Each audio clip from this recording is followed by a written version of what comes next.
Maulang gabi sa Luzon. Apektado ng kalat-kalat na mga pag-ulan ang malaking bahagi ng Luzon, partikular sa Ilocos Region, Benguet, Zambales, Bataan, Aurora, Isabela at ilang bahagi ng Bicol Region dulot ng umiiral na habagat.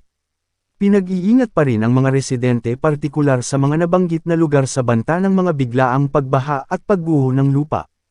Tropical Cyclone Formation Update. Mababa ang tsansang magkakaroon ng bagyo sa loob ng Philippine Area of Responsibility, PAR, ay inaasahan sa loob ng 5 araw.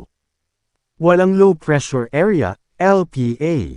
Sa ngayon, wala pang binabantayan na LPA sa loob ng Philippine Area of Responsibility, PAR. Cloud clusters. Habang walang LPA sa loob ng PAR, mayroong binabantayang cloud cluster sa loob ng PAR sa silangan at kanluran ng bansa. Ayon sa mga weather forecast models, posibleng mamumuo bilang mga LPA ang mga nasabing cloud clusters. Abangan ang mga susunod na update tungkol dito sa posibleng pagbabago. Southwest monsoon o habagat. Nakakaapekto ito ngayon sa Luzon at ang kanlurang bahagi ng Visayas.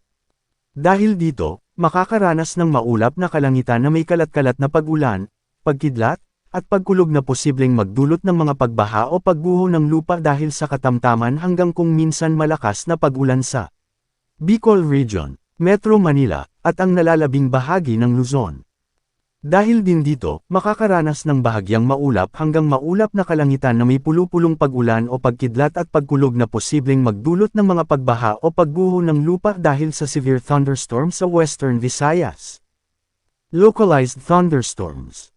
Makakaranas ng bahagyang maulap hanggang maulap na kalangitan na may pulupulong pag-ulan o pagkidlat at pagkulog na posibleng magdulot ng mga pagbaha o pagguho ng lupa dahil sa severe thunderstorm sa nalalabing bahagi ng bansa.